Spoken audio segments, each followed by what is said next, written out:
Welcome to the Overwatch Archives panel.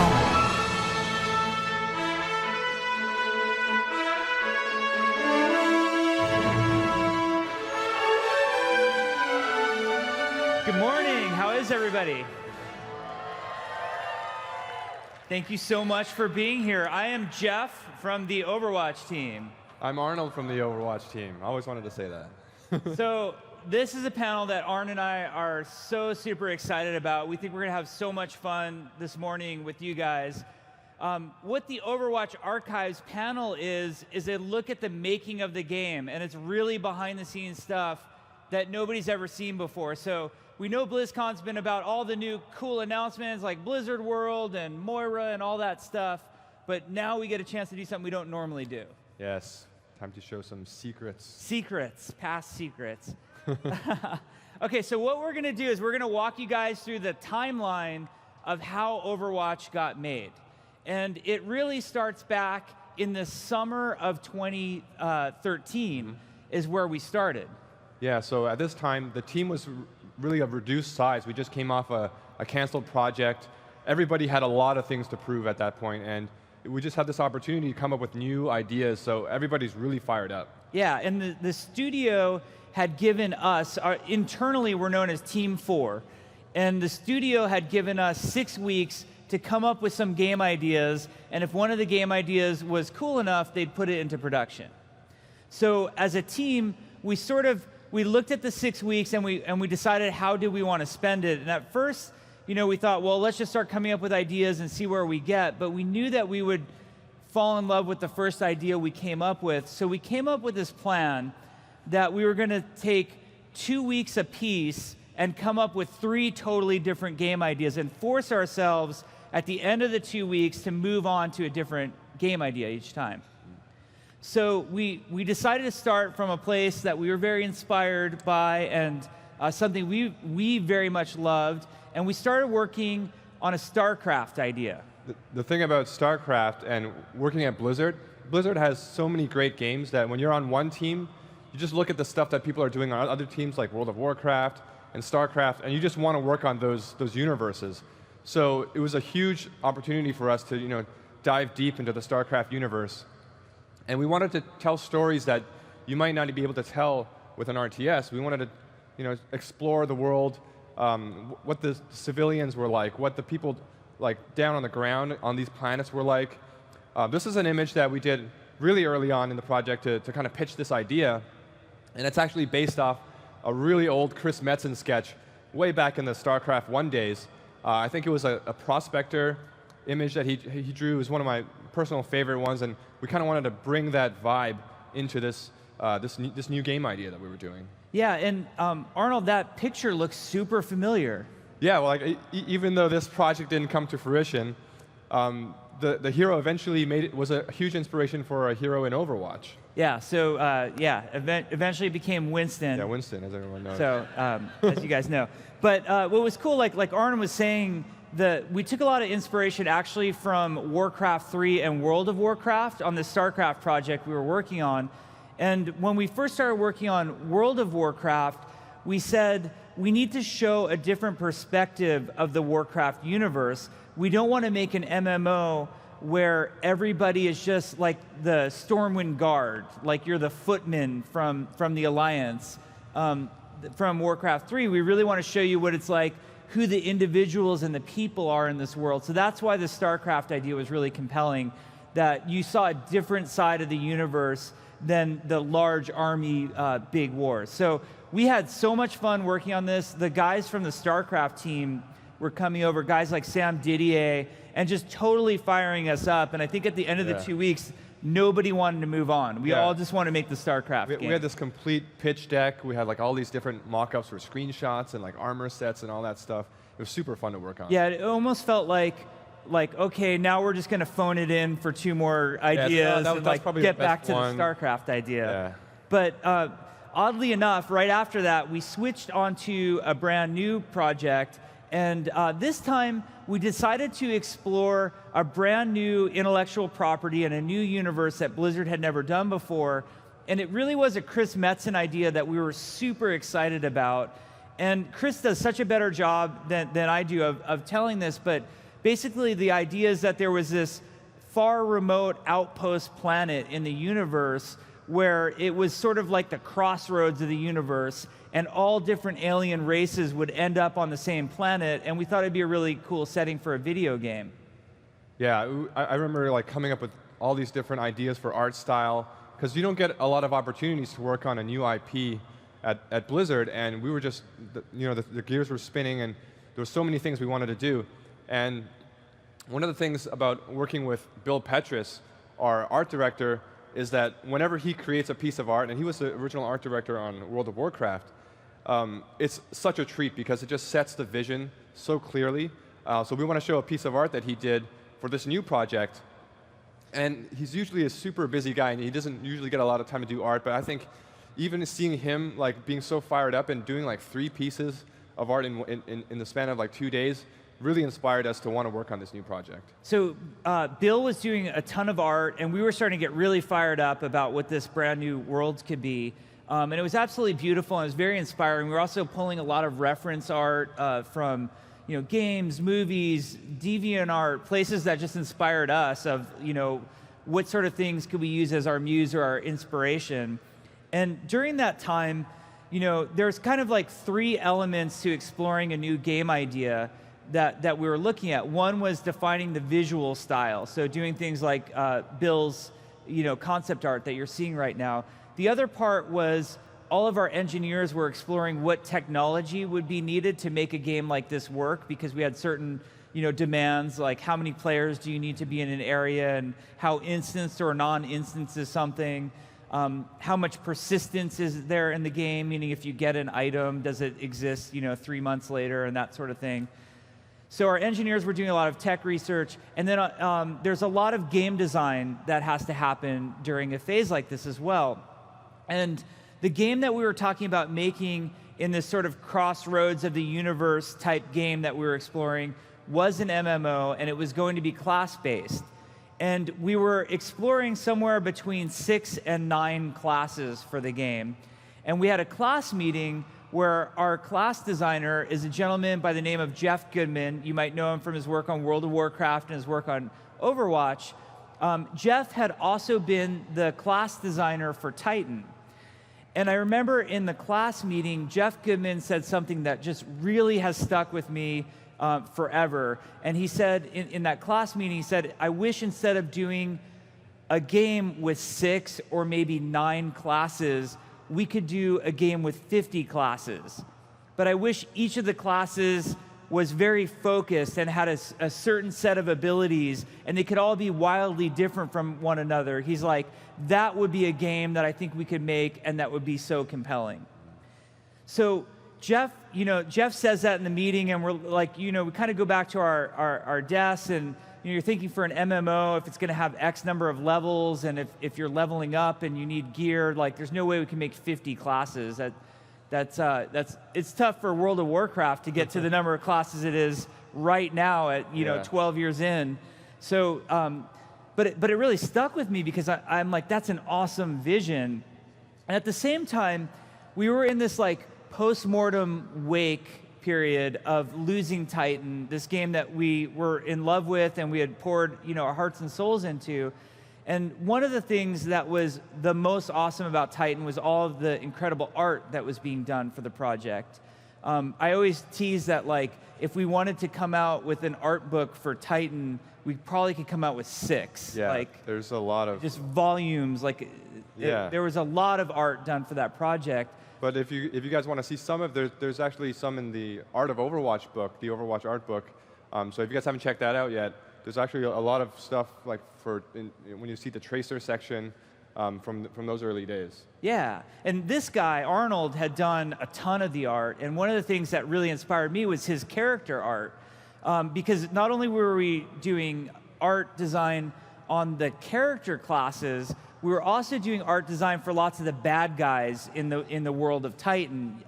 We had a group called the Junkers, and they had this guy with a big hook that would throw out and had a pig face. A big mask and a big belly. So there was all these really cool characters. So I went back to my desk, and we were supposed to be working on Crossworlds, and I started this little tiny, it was an 8-page PowerPoint of a totally different game.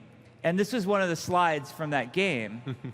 And I basically took like Arnold's amazing art and Jeff's sort of concept of like, what if there were just dozens and dozens of characters, and put it together in this little 8-page pitch. And then this was one of the slides that came out of that. Yeah, it's crazy. When you work on a project for such a long time and it gets canceled, you kind of want to move on.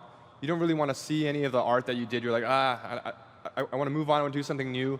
We wanted to try, like, hey, let's try some stuff for StarCraft. Let's try a totally new idea that has nothing to do with the project that we worked on. So at the time, I was like, okay, whatever we do, is as long as it doesn't have to do with anything to do with what we worked on.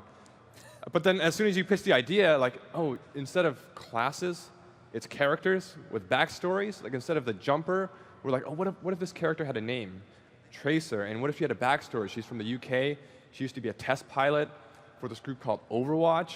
It started to get really, really interesting for us as artists and as character designers, just because working on MMOs, I worked on a couple MMOs, and the thing about working on MMOs is like, you work on armor sets, you work on characters that players really attach to as their own personal characters, but as storytellers, you really want to tell more stories about the characters that you put in your universe. And suddenly, this new idea just opened that wide open.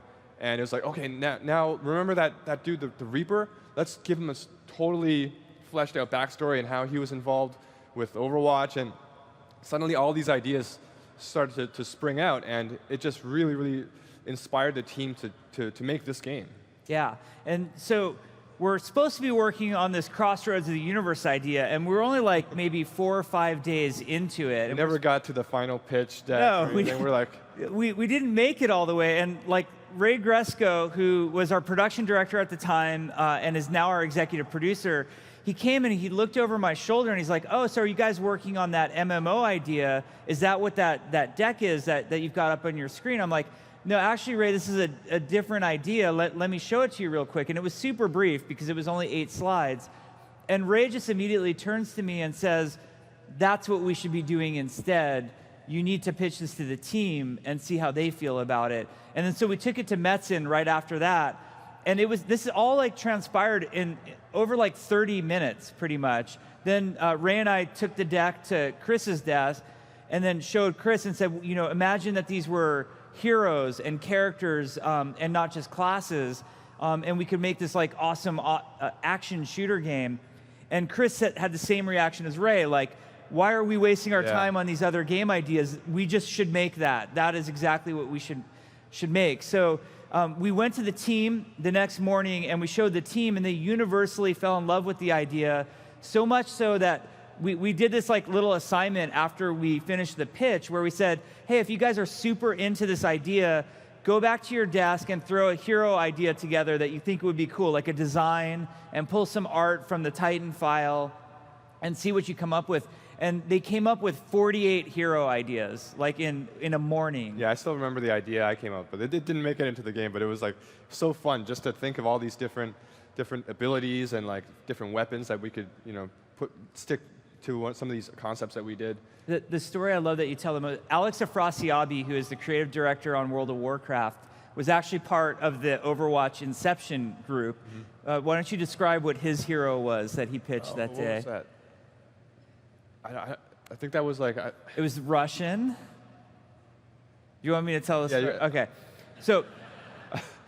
I think... Yeah, okay. You can tell the story. It was a Russian female who rode a bear. She rode on a bear, and she dual-wielded AKs, like AK-47s. Yeah. And then, do you remember what the ultimate was? The ultimate was the bear would pull out... The bear also pulled out AKs.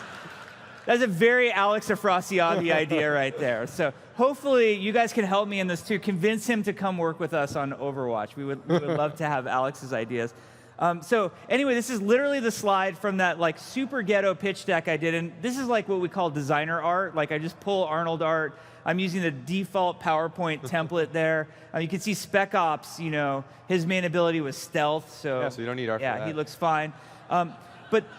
But then like the process we had to go into after that was we had to convince the Blizzard executives, and we had to convince the Activision executives to make the game. So then we made a much more polished pitch deck, and we started getting way more serious about pitching the game. So we have this amazing game designer on the team named Jeremy Craig, and he put together this slide to really sell the idea of a hero game.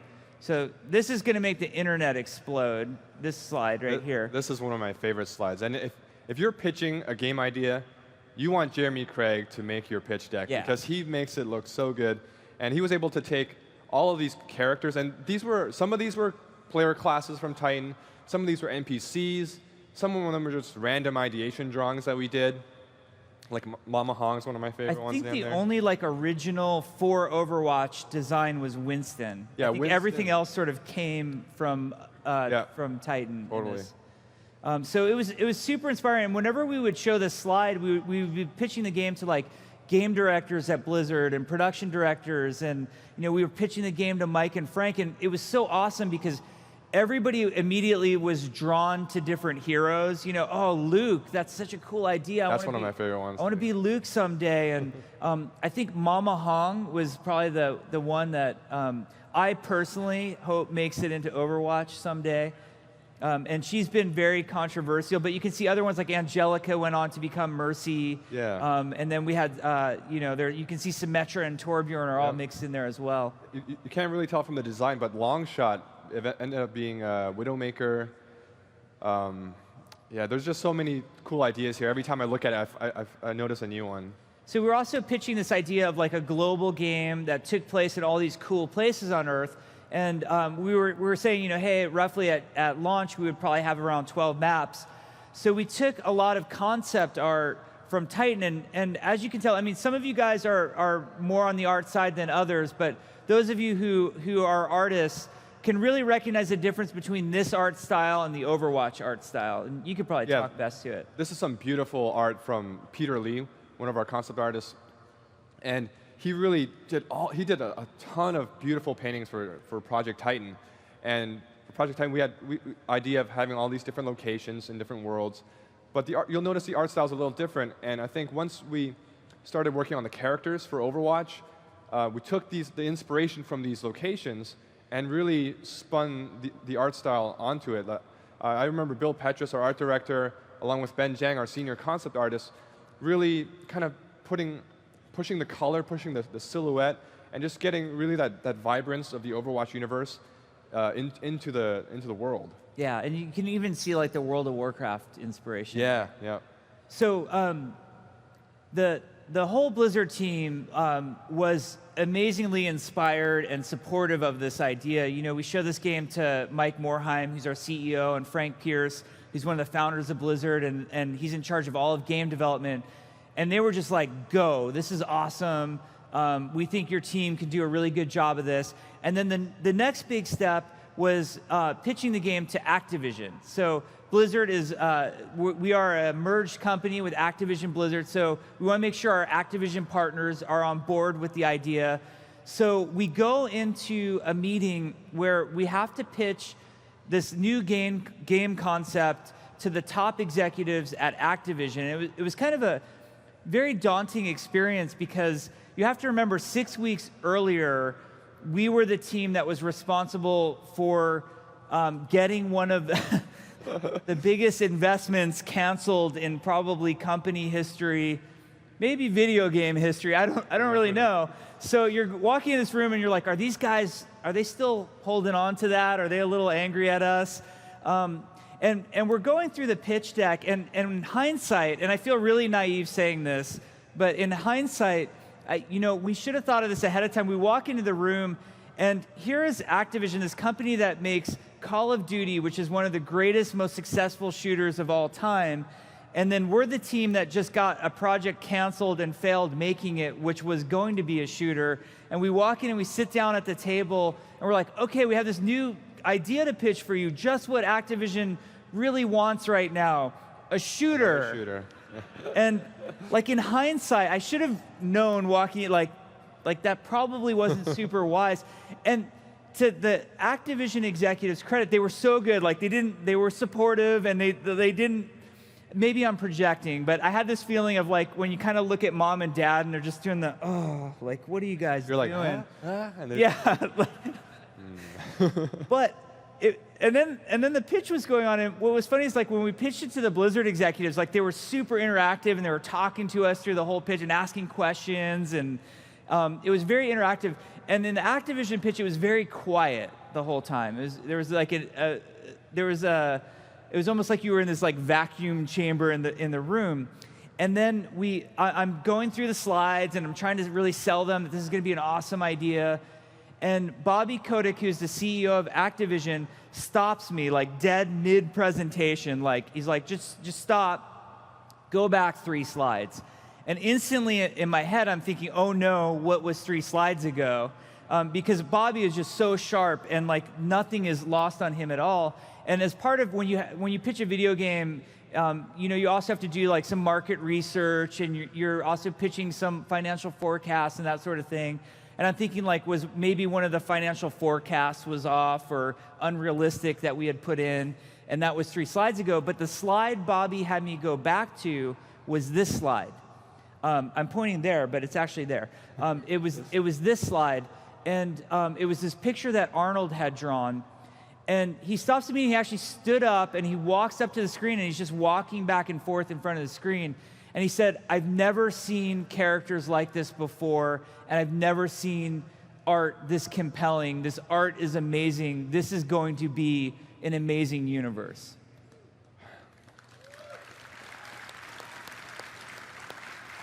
And I was lucky to sort of be sandwiched between 2 visionaries there. On the one hand, like Bobby could recognize what we had, and on the other hand, this guy, Arnold, had drawn this. So why don't you talk about why you drew it? I mean, the fundamental idea of it came from jamming with guys like Jeremy Craig and Bill Petrus. And we wanted an image. We didn't have a lot of time to put this pitch together, and we wanted to make a new image. We had a lot of images from Titan. But we want to create a new image that just sold the idea of the game. And we could have easily come up with some really crazy action scenes with like Tracer and Reaper doing crazy abilities. But we felt like we really wanted to show what was unique about this universe. And there was something inspiring about Jeremy and Bill's idea of just lining up these characters, kind of like comic books or superheroes, those kind of genres where you just let the characters speak for themselves. And as soon as we did that, we realized we have a lot of variety here, and immediately diversity and all this color became such an integral part of the Overwatch universe. And as soon as we saw this image lined up, it's like, maybe we don't even need a background. Let's just let the color kind of fly, let the silhouettes really just dance around. And I think what we ended up with that really spoke to people was like the variety, the color, and just like the richness of what this universe had to promise.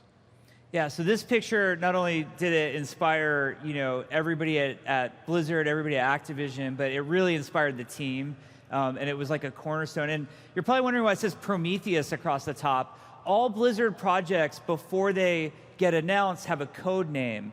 So that way, when we're at BlizzCon and somebody's had a few too many drinks, you don't find out about like, oh my God, they announced this new game at the bar at BlizzCon. Instead, you accidentally say Prometheus, and then everybody, then they think we're working on a game named Prometheus, and we're gonna get sued by that movie company. But that was just a code name. Yeah, it's funny just to see some of these concepts too, because like from the deck slide that Jeff showed earlier with all the concepts to here, it kind of evolved a little bit. We took some of those ideas and we started to change them around. You can kind of see like what ended up being Roadhog in there and Widowmaker. It was actually Reinhardt is the big red guy. Yeah, the big red guy turned into Reinhardt, and Torbjorn's claw was wildebeest. Wildebeest. He was for a short period of time. Reinhardt was wildebeest. Yeah, and we really wanted to get that. Like it was like this African-inspired mech suit, and which was an idea that really stuck with us. And even though we didn't do it on Reinhardt, it still resonated, and we ended up doing something like that for Orisa. Yeah, it came into play. Yeah. Okay, so now the game was not green lit. Which what a green light means for a video game is that you're full-blown approved for production, like everybody's expecting the game to launch one day. the game was given permission to get to a green light gate. And so I'm going to show you the timeline here, and there were two main things going on. One, and I'm going to go into more depth on this in a second, was we had to hit a milestone called core combat in March of 2014. And again, I'll talk about that in a second. And then the other thing going on at this time was something that we called the tech reboot. So as we mentioned, we were a team transitioning from a game called Titan, which was the project name, and we were moving on to this new action shooter that we wanted to make. There's a lot of misconceptions that people have about Titan to Overwatch. I read all the comments people say, and they say, well, Overwatch is just a scaled down version of Titan, or they just took the leftovers from Titan.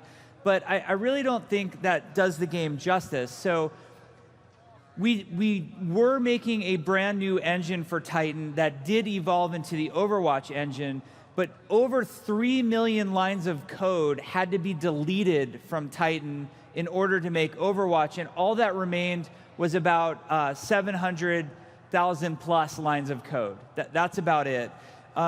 We had to make a totally server authoritative architecture that we didn't have before. We had to move to a global illumination lighting system that we didn't have previously before. And the thing that I think was, we also went to physical-based rendering, but I think the thing that was most important on the technology shift was if we were going to be a world-class first-person shooter, the game had to run at 60 frames per second on PC, Xbox, and PlayStation 4.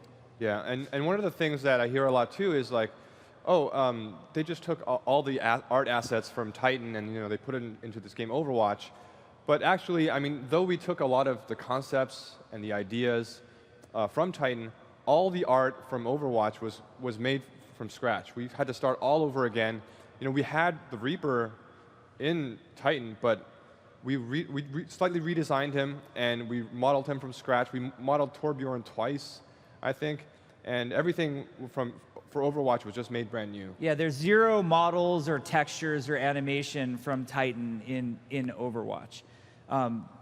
Yeah, definitely concept art. So now this is a super fun part. I need your guys' trust in this moment. So we don't like to show works in progress. We're perfectionists. We like to be known for Blizzard polish and things looking really nice and beautiful. We like to show you things like the Blizzard World trailer that we showed yesterday, where everything looks awesome. You are now about to see what the game looks like when we're making it, and it's pretty ugly. Yeah, the art team's going to kill us for sure. Yeah. So we're going to show you a series of videos of what Overwatch looked like throughout the making. And the first one we're going to start with is a tech reboot video of the technical work we're doing. So let's go ahead and roll that video, and I'm going to talk over what you're seeing. Okay, so this is the first time we rendered anything in the engine. Again, it was a proprietary engine made from scratch. This is Tracer in October 2013, her little Mickey Mouse hands. We were unable to put guns in her hands, so she had to shoot laser beams out of her eyes to simulate shooting. We had no visual effects. We were playing around with environmental lighting, as you can see. This is the very first playtest of Overwatch, ran by our assistant game director, Aaron Keller. The point of this playtest was to make sure that the scale, FOV, camera height was correct. All we had was Tracer. You can see that Widowmaker-looking Tracer over there, which is just Tracer with a Widowmaker skin. This is our physics programmer, Aaron Cotto, was getting the Blizzard physics engine working within the Overwatch engine for the first time. So you can have things like the crates and vases on Temple of Anubis breaking and moving. You saw Recall for the first time. Tracer doesn't have any visual effects on her guns. And then there's little nuanced things that you don't think about having to work on, but like when you walk up and down stairs, how much does the camera bump or smooth through? So all very early footage of what was going on in the tech reboot, not super fun. We're not talking about things like balance or anything like that at that point. We're just trying to put stuff on the screen and make it work. Yeah, and I think one of the most fun things whenever I watch that video is to see how Tracer's hands and her guns evolved from these like floating gloves to like something that was close to what was almost the final model at the end of like a very short timeline. Yeah. Okay, so like I mentioned, the next big milestone was core combat in March of 2014. And what the goal was here was to prove that we had a game that was fun, that people could actually play. We were going to sit people down from around Blizzard, other teams, and have them really believe in it being fun.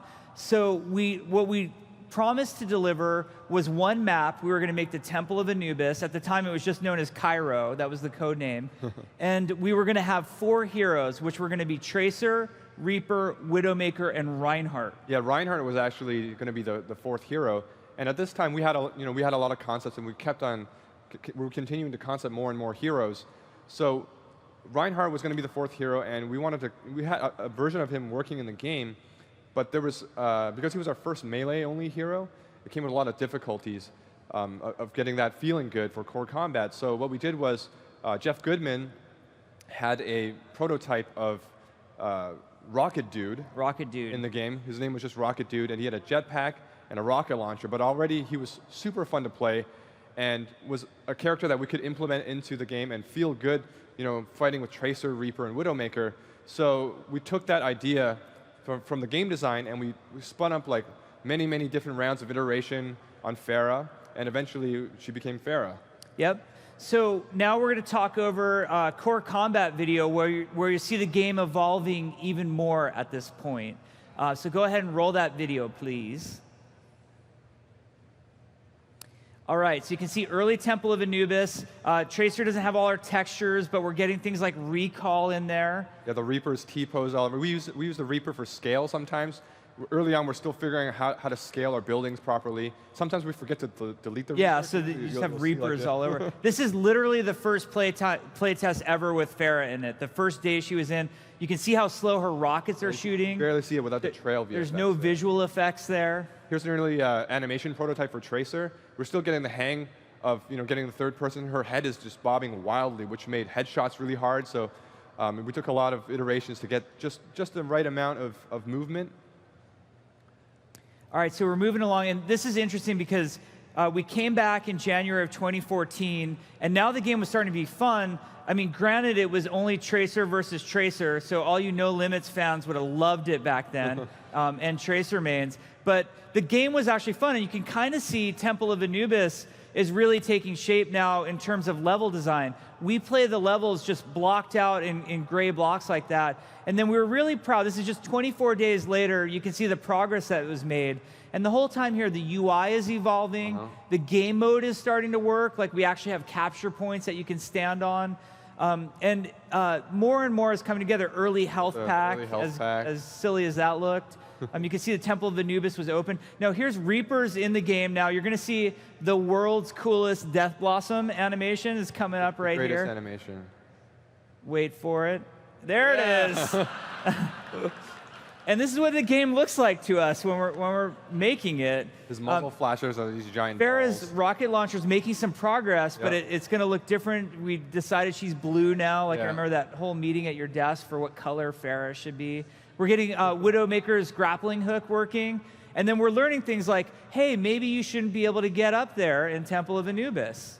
Maybe that's not such a good place for Widowmaker. This is also, I'm sorry to admit, this is some of the worst sniping you're ever going to see, and this was me.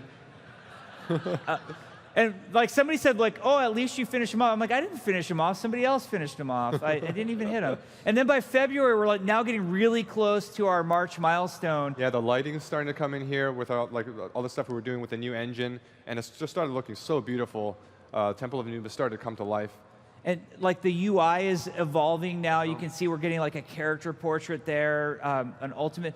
Widowmaker's ultimate used to just put little marks above everybody's head because we couldn't yet render the silhouettes through the walls. That would come later. So that was core combat. That was all the work we were doing to like get people to the point where they could sit down and actually play the game and think it was fun. And they did. Yeah, and I still remember after core combat was complete, this was our moment to show this Project Prometheus to all of Blizzard, the Blizzard family, and it's been, I think, not even a year at that point that we came off a canceled project, and like I was saying earlier, we had so much to prove. We wanted to show everybody that we're not failures. We can make a game. We can make something fun.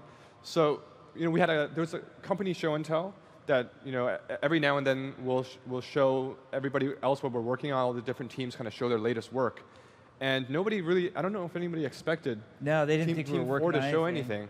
And if they did, maybe it was like a couple concepts. But we showed core combat, and everybody was super excited. And it was the first kind of validation for us as a team, as people who were really unsure of themselves after working so many years on a project that got canceled, that it really invigorated us and pushed us to the next milestone. Yeah, and the next part is amazing because there's a guy a lot of you guys don't know about. His name is Ray Gresco.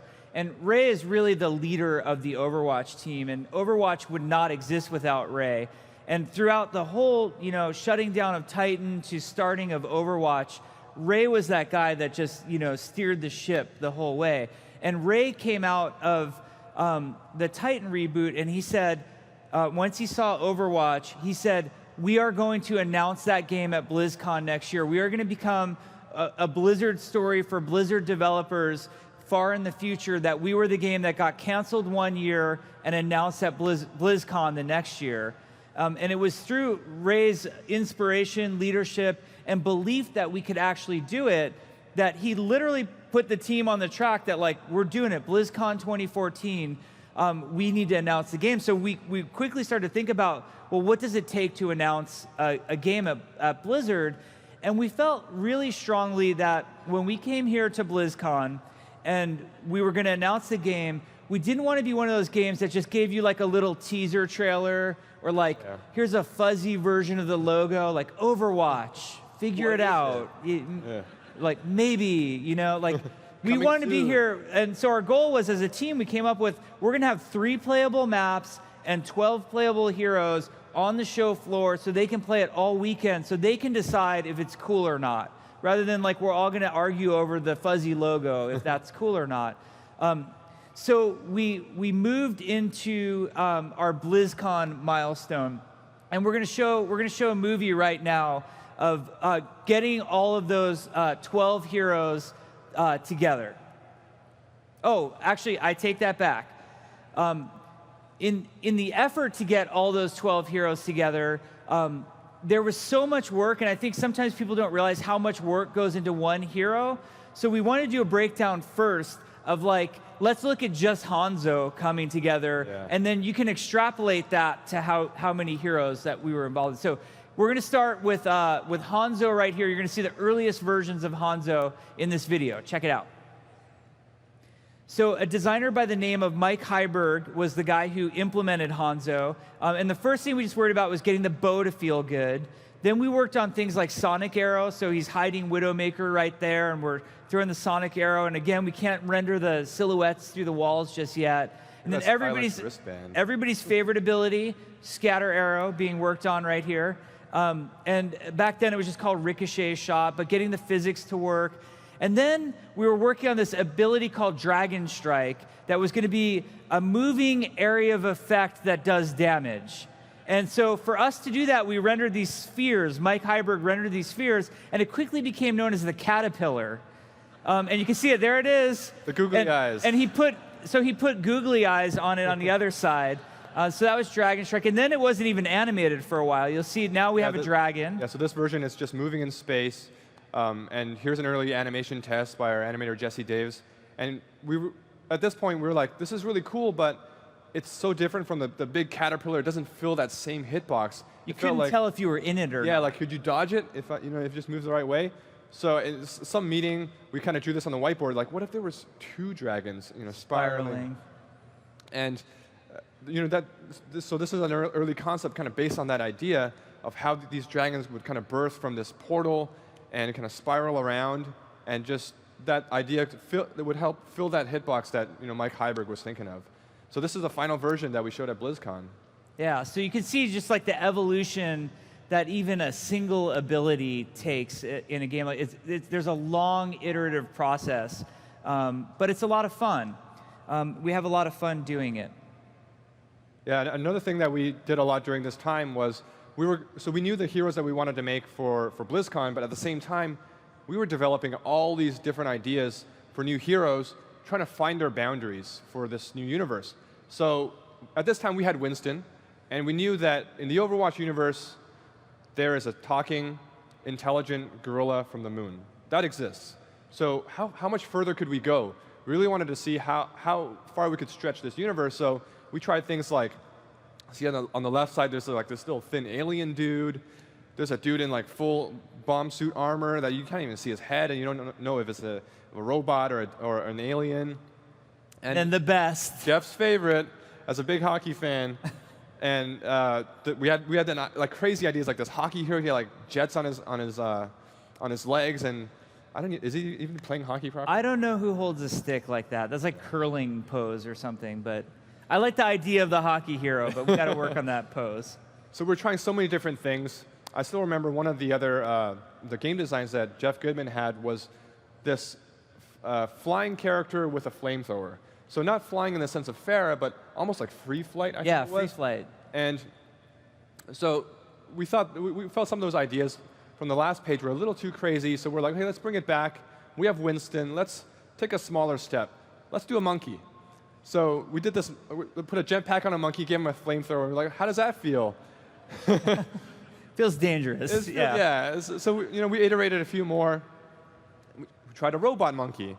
We tried a crocodile. We tried all these different things. There's a creepy kid with a flaming goatee. And gargoyle in there. But what this ultimately culminated in was everybody's favorite concept, the jetpack cat. This is one of my favorites because it taught us a lot of lessons, but it's also one of the most popular concepts on the team as well. Yeah. I always like the one on I like the one on the right more because it feels like an actual cat. Like the actual cat would just be, laying there on his just paw, just lazily at it. Yeah, so we kind of felt like we had done all this exploration, and these were really awesome ideas, but we felt like we were slipping out of the universe. And I think where we left it was like these might be great ideas for another game at some point, but this is not Overwatch at this point. So it was fun. Now there was other things going on the design side, similar to the art side where we were doing all this ideation in terms of how far could we push the heroes. We were also exploring all sorts of crazy game designs. So we're going to share with you one of Torbjorn's earliest abilities that never saw the light of day, thank God, called the Claw Trap. So originally, before he had Armor Pack, Torbjorn had the Claw Trap. What he would do is he would go out and he would put the Claw Trap out. He could put it on the ground, on a wall, on the ceiling, and it was kind of like a mine, like almost like Widowmaker's mine. And then if another hero on the enemy team walked past the Claw Trap, it would shoot out this chain and grab the hero and then contain them to that area. Yeah, so here's a concept of the Claw Trap. You'll see it in the game. It's just blockout art, and I think he throws it out, and it's a Widow Mine, but when it attaches, it's like this tiny Torbjorn turret. Yeah. Something like that. But another thing to pay attention when we show you the video is Reinhardt has an ability that he doesn't actually have in the final game. See if you can pick out which one that is. Okay, so let's take a look at the Claw Trap video now. All right, so step 1, throw it out. Step 2, deploy. Step 3, all terror breaks loose. Because of course Torb's going to throw it in front of Torbjorn. And here's early animations on Torbjorn, like it looks pretty ghetto. And then Torb trying to find just that perfect spot. Temple of Anubis choke in the early days. And now watch what happens as our heroes come through. Oh, there's Reinhardt throwing his hammer. Ryan didn't make it. Maybe Tracer can make it through. Nope. She's not getting through. Maybe Widowmaker. She's clawed, and she's done. So you just put the claw in front. Watch. Now, Reinhardt can think, maybe charge will get me past the Claw Trap. No. Oh, poor Reinhardt.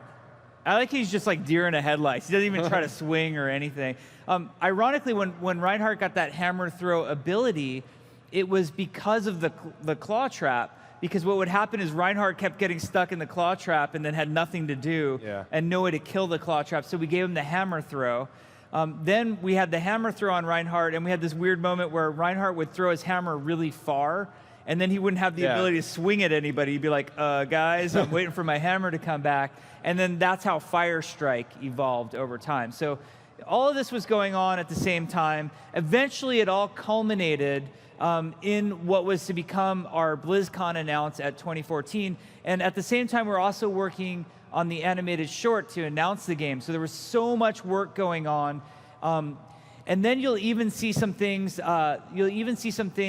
Towards the end of the video that weren't in our BlizzCon announce that had to do with future heroes that were coming down the line, because we had to be working on those in anticipation of, hey, like we announced the game, but we're not done making heroes yet. So let's take a look at the BlizzCon video, and you're going to see tons of early work in progress going on that took us on that road to BlizzCon.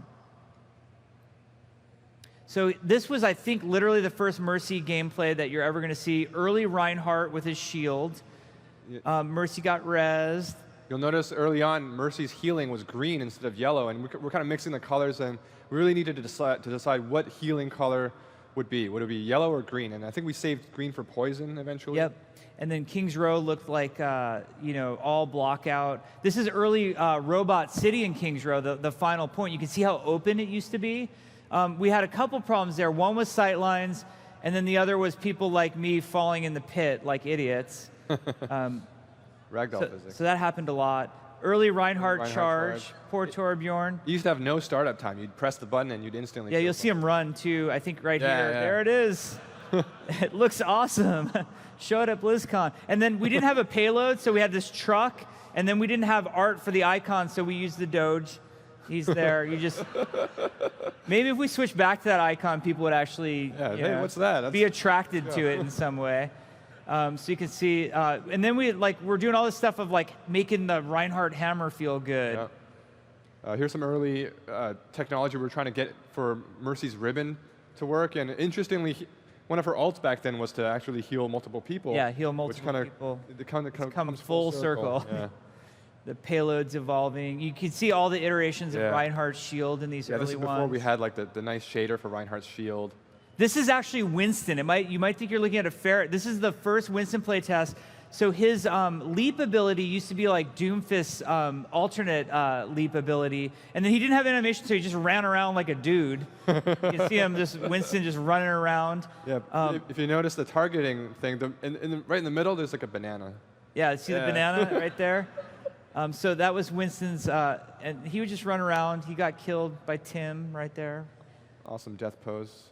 One of my favorite clips is coming up right here. So this is actually Volskaya Industries. We've talked about this before, where we prototype different map types. So Aaron Keller, our assistant game director, had this idea of what if we had a giant capture point that you could play on that was also a payload moving through the map. So we were doing all sorts of iteration on new game modes at this time too. Ultimately, this idea failed because of the space required to move something as big as a capture point through it, required sight lines that were untenable. This is the earliest version of Hanamura that you're seeing in very early blockout. Tracer's facing like where the arcade would be right now. And then I love the hero select. You can see what hero select looked like back in the day. Early load screen for Temple of Anubis. Oh man, this is like the cool guy Hanzo. Those are actually Reaper's animations Reaper's on Hanzo.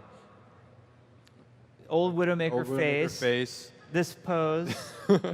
My favorite's Mercy. Mercy's coming up. She's angry.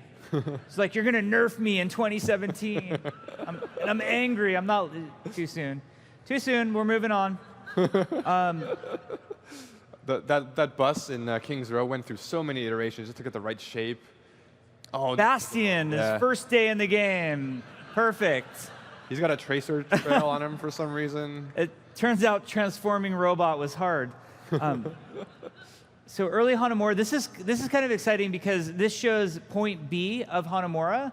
And on point B, it used to be a totally different design. It was this circular design. And the waypoint said temple because we were just using tech from Temple of Anubis at the time. Later, Aaron Keller would go back and completely redesign that whole point. But you can really see point A is starting to look exactly like it looks today. It's very similar in Hanamura. You've got Torbjorn. He used to have a mechanic where he had to place the stub of a turret first, and then build it up eventually to get the turret to be able to shoot. Nowadays, when he places the turret, it can shoot right away without him even hammering on it. Yeah, you can see the Reinhardt, the shield effects coming in there. Here comes the hot tub, we used to call it. The hot tub. The victory pose in the hot tub. So that's actually the origin point of the map, and we didn't have the victory point, or the victory pose point place. This was Symmetra's early play test. Super ghetto temp art for Symmetra's. Yeah, they're little Torbjorn turrets that she's placing on the walls. And then we had her teleporter working. I love this clip right here because, okay, Winston is going to kill the teleporter, and then watch Hanzo. Like, not my problem. Don't worry, sorry, Symmetra. That was Bastion's, one of his early ults was a volley of bouncing grenades. Oh, there's Reinhardt's shield starting to, the shader starting to get there. The worst Reinhardt charge ever, besides the one in the cinematic. Yeah, there's an early animation prototype for Bastion, back when he still had that shield in front of him. Yeah, he had the shield, and then he gets a little broken in some ways. And then Winston's early leap prototype, where he used to pound the ground with his fists. They used to do damage and stun you if you were in that range. Yeah, it was a long stun, too. It was a lot of damage and a long stun, so that had to go away. And then, like I said, characters that weren't going to be at BlizzCon, like McCree, we were having these moments where we were just getting McCree and Roadhog in the game. So you'll see these are the first moments that we got the blockout art for Roadhog and McCree in. And then a fan favorite is Genji. This is early Genji prototype on Gibraltar when he only had the Dragon Blade and he could perch, like you're seeing him do here, and then run around and murder everybody. So when people thought it was a nerf going from 8 seconds to 6 seconds on the ult, imagine it forever. Forever Dragon Blade is what Genji started out as. So this is the final hero select that we ended up having at BlizzCon. Yeah, and we were super happy and super proud at this moment that, you know, we had completed all these characters. And that moment when Chris Metzen walked out on the stage was, I think, one of the most emotional moments for most of us on the Overwatch team in our lives. Yeah, that was definitely like the highlight of my career personally. And just being out there, like where you guys are sitting right now is where the Overwatch team was. We were just waiting for Chris to come out and announce the game, and everybody was just so nervous. It's kind of like this thing you've been working on for so many years. You don't know how everyone's going to receive it. And Chris comes out, he shows the cinematic. I look to my left and my right, and everybody's just like, the faces are all wet. And I'm like, It was just such an emotional moment for all of us. And I think you were backstage, right? I was backstage. I was watching Chris walk out and watching his nervous energy, and then it was, my heart has never pounded so fast. And we're just wondering the whole time, like, are they going to like it? Yeah. Like, I hope they like it. And then there was a really cool moment where everybody from the Overwatch team at that BlizzCon got together and got together for a picture during BlizzCon. And this is one of my favorite pictures of the Overwatch team because it's at that BlizzCon right after the announcement had happened. And just the journey that these guys had gone on was so special, and I was just so proud of the team and everything that they accomplished in that moment. Yeah, I love the note there. It says stuff in Aaron's eye. Yeah, oh, Aaron loves us to talk. He's like, why do you have to show that picture? I got my finger in my eye. So sorry, Aaron. Anyway, I don't know if we have time for Q&A. Somebody will tell us if we have time or not. But we really appreciate you guys listening to our long, rambling story of how Overwatch got made. We know it's a different flavor of a BlizzCon panel than we usually do, but we thought it'd be super fun to share with you some of the things that we went through in making the game. So thank you guys very much. Yeah. We will have a few minutes for questions.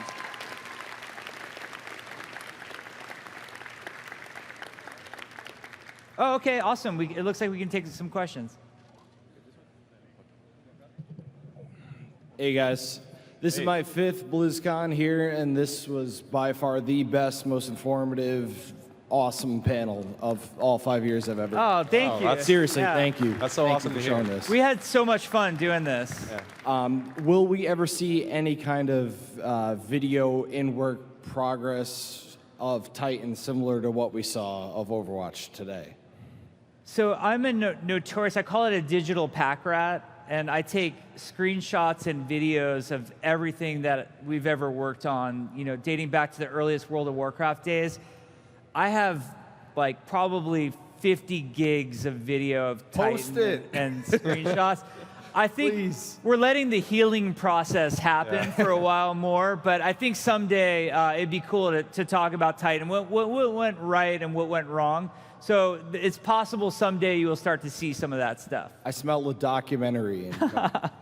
Thank you, guys. Yeah, thank you. Thanks.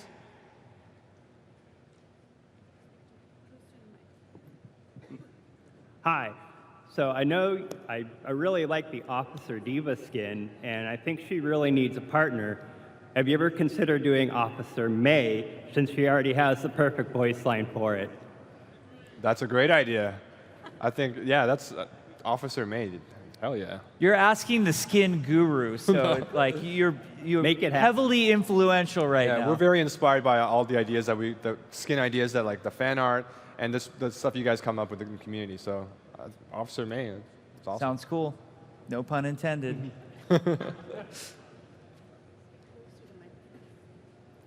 Hi there. You were mentioning how Overwatch was so character-driven, and there are folks like me who are super lore-thirsty, and we love all the story hints. Is there any chance that we'll get novels fleshing out more of the world like we have for Warcraft, StarCraft, and Diablo? Well, I think something that we've shown over the years since we've been talking about Overwatch is that we like exploring different mediums. So I think actually the Doomfist reveal was a great example where we made that the 2D animation that you had never sort of seen from us before. We're super interested in exploring all sorts of different ways of telling Overwatch stories. We've done short fiction, we've done animated shorts, we've done anime, we've done comics. We would love to do some form of long form fiction. So for us, just figuring out what that is super compelling to us. Excellent. Thank you. Yeah, thank you. What's up, guys? I'm Hey. a huge Overwatch fan. Hey, good to see you. So I love Overwatch, huge fan of the art style, but I have kind of a gameplay question. So in the Hanzo Genji short, you can see how Hanzo can almost bend the path of arrows as they're traveling towards his target. And I was wondering if that was ever a gameplay consideration. And I mean, you did show some of his early iterations, but I was just wondering if bending arrows like that the player could control was something ever on the board for him. I think that's a super awesome idea. I think deflect on Genji is as close as we've gotten to that. I know a lot of players would be able to skillfully do something like that, like actually like bend the direction of a projectile. And our tech can certainly do that, which is cool. So I think it's an awesome idea. It's something for us to explore. You know, whether we explore something like that on Genji or a future character, it's just a rad idea. Yeah, I think the great thing about the cinematics is they always show, they can show the characters do things that they don't do in the game. Like, you know, Hanzo, you know, curving his arrow. I think we saw him do that also in the Hanzo and Alexstrasza Heroes of the Storm piece, which was super cool just to see him do different things there too. So yeah, we're constantly inspired by the things that the Blizzard animation team does. So a lot of ability ideas kind of cross-pollinate that way. Cool. Thanks, guys. Thanks. Thanks. Oh, I'm short. Hello. Hello. That's an awesome cosplay. Yeah. Thank you. Where do you go from here? Like, do you guys have a limit of like, we've made an amazing game, we have this amazing story. Do you have a cap, or are you just going as far as you can with what you have?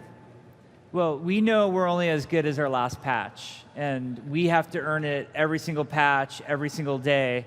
And the team is so inspired to work on this universe, largely driven by you guys. The amount of community feedback and community inspiration we get is amazing, and there's no shortage of ideas. We could sit and do a full BlizzCon, like 48 hours on here are ideas we would like to do with Overwatch that spans everything from lore to esports to new heroes to new maps. It's just a matter of prioritizing what we think is the most awesome for you guys at any one time. We like to talk, we talk a lot about Blizzard universes, and we're very inspired by Warcraft, StarCraft, and Diablo. And we like to look at Warcraft in particular because it's been around for so many years in so many ways, novels, RTSs, MMOs, card games. And we like to hope that Overwatch is just Overwatch 1, the equivalent of what Warcraft 1 was to the Warcraft universe, that this is just Overwatch 1, and boy, I can't wait to see what comes in the future. That's awesome. Thank you. That was the last question. All right, well, thank you guys so much. We know it's super early in the Yeah, morning. thanks for coming out. We had so much fun sharing all this cool stuff, and just enjoy the heck out of BlizzCon. We hope you guys have fun. We'll see you later. See you guys. Thank you for attending the Overwatch Archives panel. Up next, Behind Blizzard's Worlds panel.